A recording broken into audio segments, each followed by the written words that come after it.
Iniiwan ko ang lahat ng natitirang pera ko sa bangko at ang lahat ng lupain, alahas, negosyo at iba pa na makukuha niya rin mula sa aking executor. Si Joaquin San Victores ang pinipili kong executor of my will. Bukod sa mamanahin niya sa akin na kalahating bilyong piso, siya rin ang magpapalakad ng lahat ng negosyo ng San Victores. Pero may pahabol pa dito. Alin? Ang codicil na hindi napirmahan ni Dolores? Aba, hindi pwede yan. Invalido yan dahil walang pirma niya. Tito Felipe, how did you know about the codicil? Hindi ho ito ang codicil na hindi ko naihabol. Pero may pahabol sa akin si Doña Dolores bilang abogado. Ito ho ang babasahin ko. Attorney, as you know, may isa pang babaeng naghahabol ng pangalang Antonina San Victores. Hindi ko na kailangan baguhin ang testamento ko at magdadagdag na lang tayo ng codicil. After all, my will says everything will be left to Antonina San Victores. Kaya dapat sa totoong Antonina San Victores mapunta ang kayamanan ko. Sa ngayon, dalawa ang nagkiklaim sa pangalang Antonina San Victores. At yun po ang aalamin natin kung sino sa kanila ang tunay na Antonina San Victores.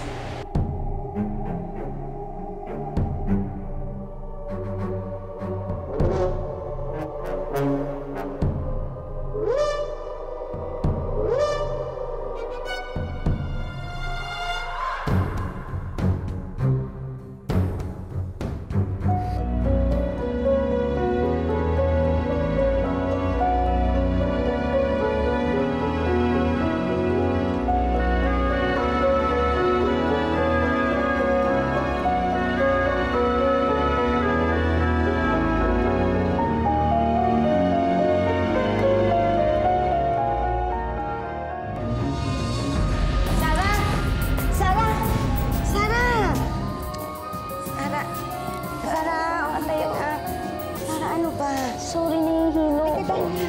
Dandan. Sorry, nahihilo akong init. Pwede ba pakilakasan yung electric fan, please? Sige, sumandal ka muna dyan, ha? Okay? Ang init, dali na. Ano mo? Ay, di ba, Sarah? Ha? Pati ba naman ako bubulahin mo pa? Halika na, babalik tayo sa ospital. Hindi, no. Mainit lang talaga. Pakilakasan na bilis yung electric fan so we can start again. Okay? Sarah, ano ka ba?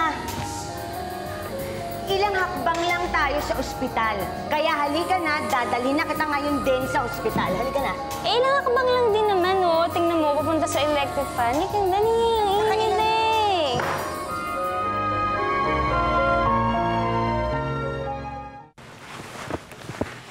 Alam mo, Al, I've seen this girl before. Di ba ito yung sinamurutan palabas ng punerarya at nag-emote-emote nung sa libing ni Doña Dolores? Yeah, pero ano I've seen it before that. Tandaan mo na nag-judge ako ng Grand Finals na... Yan, yung Eat Bulaga Palenque Queen. Tandaan mo yun? Siya yun Bakit nakikipaglaban pa siya sa mga San Victores? Tindera naman pala siya sa palengke. Hindi ko alam. Pero alam ko na magaling kumanta Magaling? Yeah. Di kunin natin siyang guest sa concert mo. Extra gimmick din yun. Ano ka ba? I won't resort to that kind of gimmick to sell my concert. Nakikinig kasi kayo sa mga kasinungalingan ng batang yan. Well, nakinig din si Mama kay Antonina nung una siya nagpakilala. At kinilala siya. Joaquin, dumaan si Antonina sa napakaraming pagsubok bago siya tinanggap at kinilala ni Dolores. Bakit hindi natin gawin kay Isabela yun? Patay na si Dolores. Sumalangit nawa ang kanyang kaluluwa. Pero sino ang papatibay niya? Nandito ang ama. Papa, hindi po ba kayo naniniwala sa akin? Papa? Wag mo siya matawag na papa dahil isa kang impostor! Ibigay niyo na lang sa kanya lahat-lahat ng iniwan ng lola. Lahat-lahat. Ibigay niyo lang ho sa akin yung mga yakap niyo noon nung bata pa ako.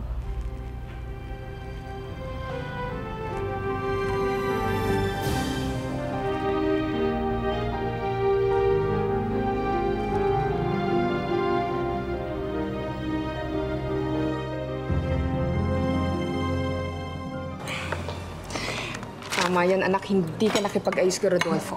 Siya pa ngayon mananakot sa yaman niya. Di ba sana kung totoong San Victorio siya, kagaya ng peking Isabelang yan? Paano nga akong kinilala? Paano kung gumanti si Rodolfo? Wala akong pakialam sa pera niya makukuha. Magsama sila ni Isabela. Nakakagulat ka, Santi. Isang araw, mahal na mahal mo si Isabela. Ngayon naman, kinamumuhian mo siya. Siya ang nagkasala.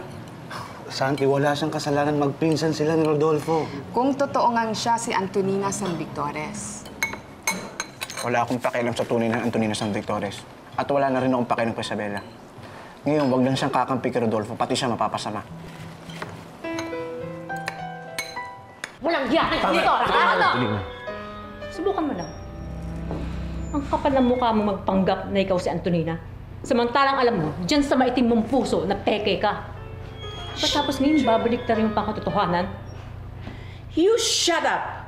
Ano, mag-uumpisa na naman ba tayo? Magbabangayan na naman ba tayo, ha? Teka muna. I have a suggestion. Bakit hindi natin idaan sa DNA testing? Nagawa na ni Antonina yan. Pero hindi pa ni Isabela. This time, bakit hindi natin sila isabay tatlo? Si Antonina, si Isabela, at saka si Amoroso. Kung sino mag-match sa DNA ni Amoroso, siya ang dapat nating kilalanin na tagapagbana ni Dolores San Victores.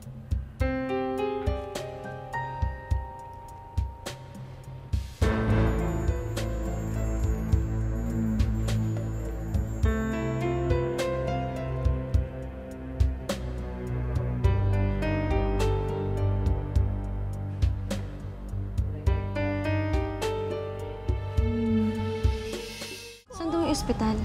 Hospital mga San Victores. Alam ko yun. Baka doon ka nga pinanganak eh. Baka pati ikaw doon din pinanganak. San Victores ka rin, di ba? Sa probinsya ako pinanganak, doon sa bahay na pinuntahan natin. Rodolfo, magbabago na yung buhay mo. Ay, nako. Anak ako ng katulong. Tsaka hindi naman yun ang hangad ko eh.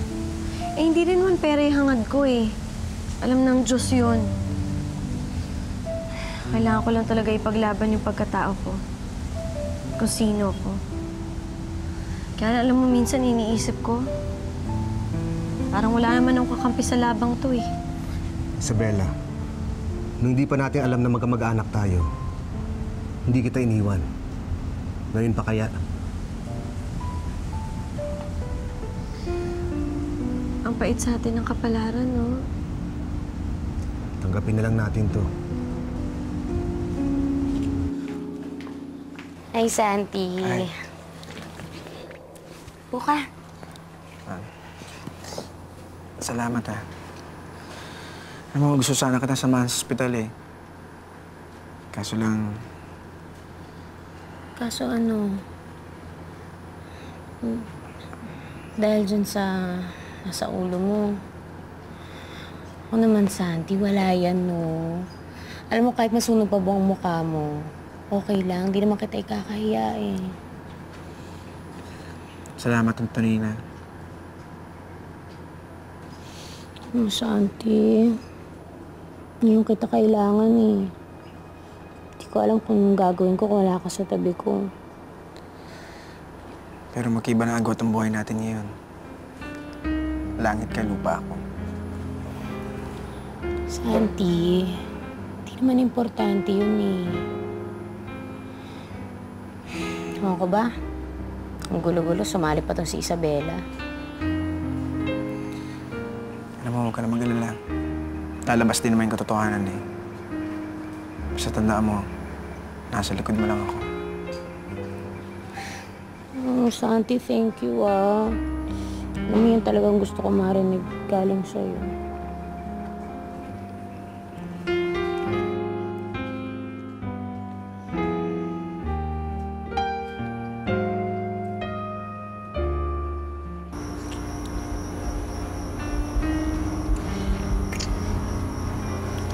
Joaquin, tayo kaya kailan magbabagong kapalaran natin?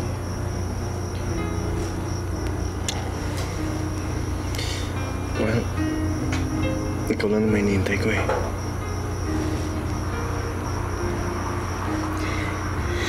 Meron pa ding hadlang. Hindi ko naman siya tinuturing na hadlang na eh. Meron pa rin siyang singsing na pinakita sa akin. Hindi naman natin pwedeng basta-basta baliwalain na.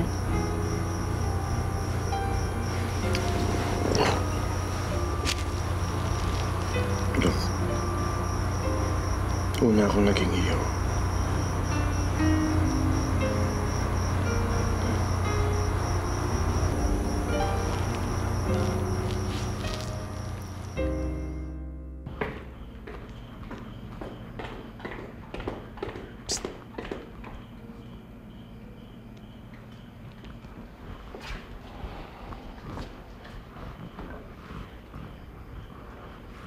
Kailan ang alis mo?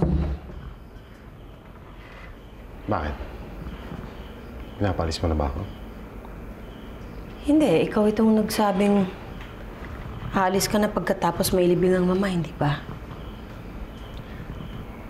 Paano kung sabihin ko sa'yo na magtatagal pa ako? What happens next?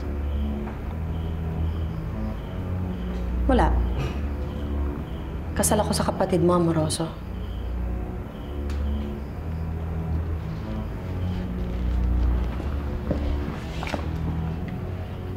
Mahal mo ba kapatid ko? Mahal mo ba ako? Hindi yung pa sinasagot ang tanong ko.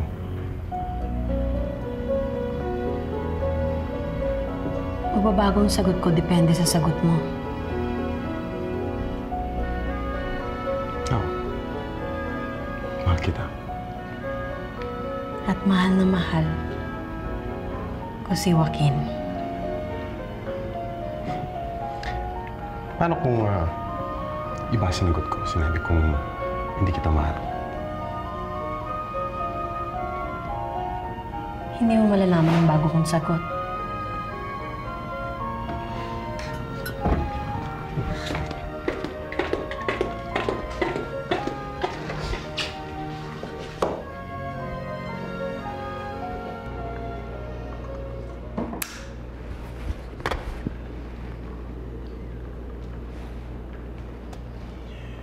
Wala akong kilala sa ospital na yon. Paano natin madadaya ang DNA ni Luz Biminda? Tulad ng ginawa natin noon. Bakit kasi hindi mo naisip ito noon eh? Sino ba naman ang mag-aakalang buhay si Amoroso? Ang pinaka-importante, sino mag-aakalang lilitaw ngayon ang totoong Antonina? Napatay natin si Dolores. Madali lang yan, so simple. Gawin natin yung kay Amoroso at kay Isabela. So? Hindi na natin sila magagalaw. Lahat ng mata nakatutok sa kanila. Pera na, Leticia. Pera na. Magiging bato pa yata. Pero paano mamaya? Samahan mo sila sa ospital. Pag nagkaroon ka ng pagkakataon, kahit katiting na pagkakataon, gumawa ka ng paraan. Kung mahuli ako, paano? Pag hindi tayo gumalaw, mahuli at mahuli tayo sa pamemeke. Oh, wow. Yudagram pating. Pumapalpak na yata mga panalangin ko sa langit. Dapat siguro magtawag na ako ng mga demonyo sa impyerno para makaligtas tayo dito. Lakad na. Lakad na.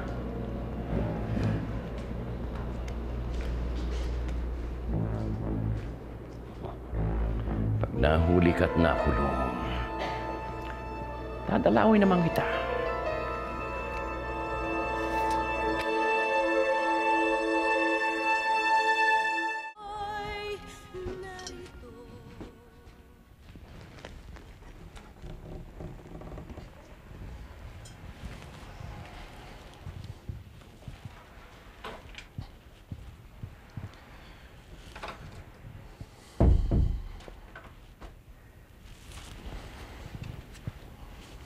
Nasaan si Amoroso? Nagpunta na ng ospital kasama yung dalawang Antonina. Kumusta na si Ava? Ang susunod ko sanang tanong sa'yo kumusta na si Amoroso? Kinausap niya ako kanina. Tinanong niya ako kung mahal ko pa rin siya. Ang sabi ko sa kanya, ikaw ang mahal ko.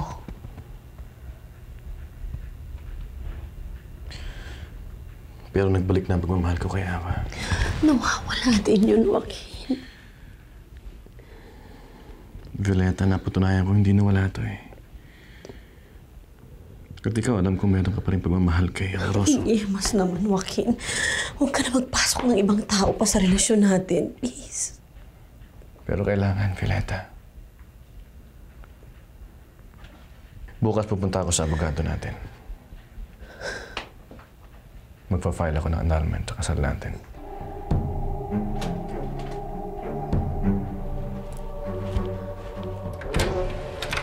Joaquin.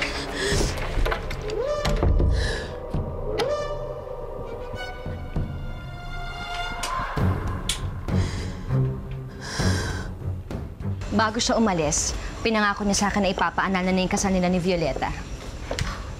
At masaya ka dito? Masayang masaya. Bakit? Dahil nakaganti ka na kay Violeta? O dahil magkakabali ka na kayo ni Joaquin? Pareho. Parehong masama ang rason mo. Ate, may karapatan akong lumigaya. At si Violeta, wala. Kung liligaya si Violeta, dalawang buhay ang masisira. Mas mabuting siya na lang maging malungkot kaysa kaming dalawa ni Joaquin. Abay, tama pala si Violeta. Nagiging makasarili ka. Pisong nakaw at 1,000 nakaw, pareho pa rin nakaw yon. Pare-pareho kami nagkakasala dito.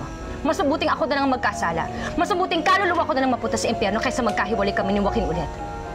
Yun ang desisyon ko, ate.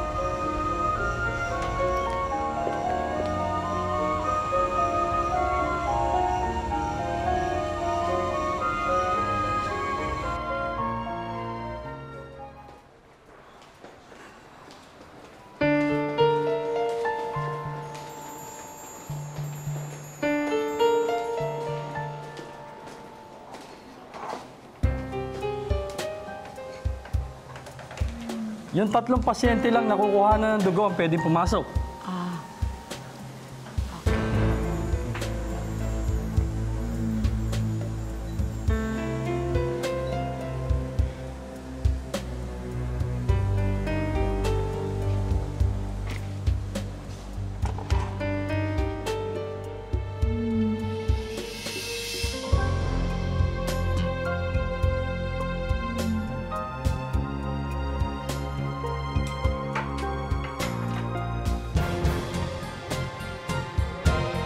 We'll test all this specimen at malalaman natin ang resulta sa lalong madaling panahon. Kung may resulta na, ipapaalam namin agad sa inyo. Alright. Basta, Doc, walang ibang makakahawak ng mga dugong yan. Wala, Mr. San Victores. Lalabas dito kung sino ang kadugo mo at kung sino ang hindi.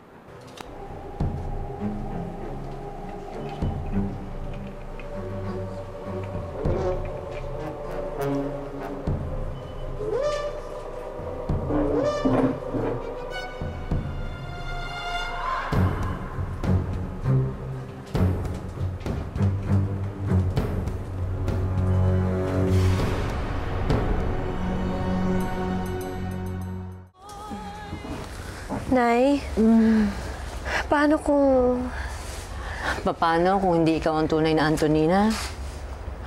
Anak, kampante ako. Bakit po? Bakit? Alam ko kasi. Alam ko ang totoo. At mapapatunayan na hindi tayo sinungaling. Dahil ang dugo, hindi nakakapagsinungaling. Alam mo, iniisip ko lang, kapag pinuha ka na nila sa akin,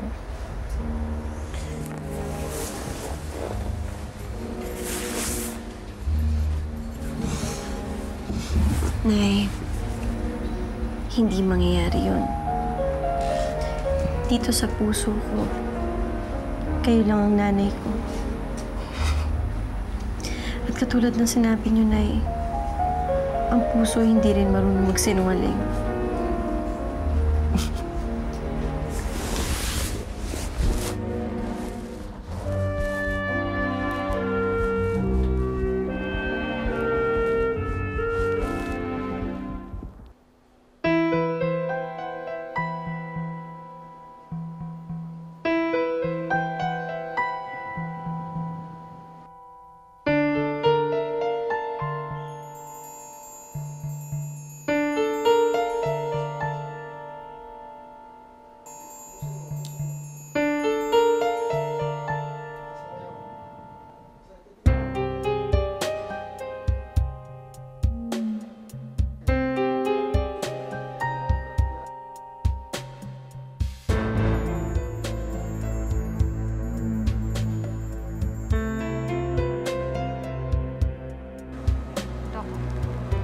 Nurse, prepare the procedure. Yes, Doc.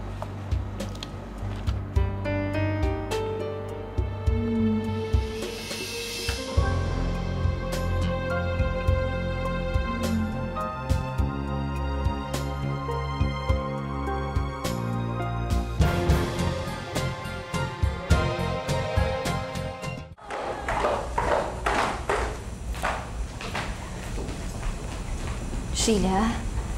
Dennis? Tita Ava?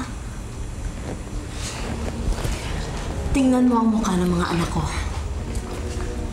Pagmasdan mo ang mga walang kasalanan.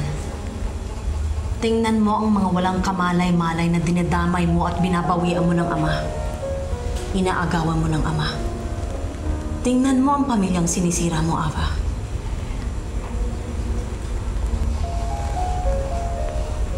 Bad news or worse news? Bad news. Parehong nag-match ang dugo ni Antonina at ni Isabela sa dugo mo.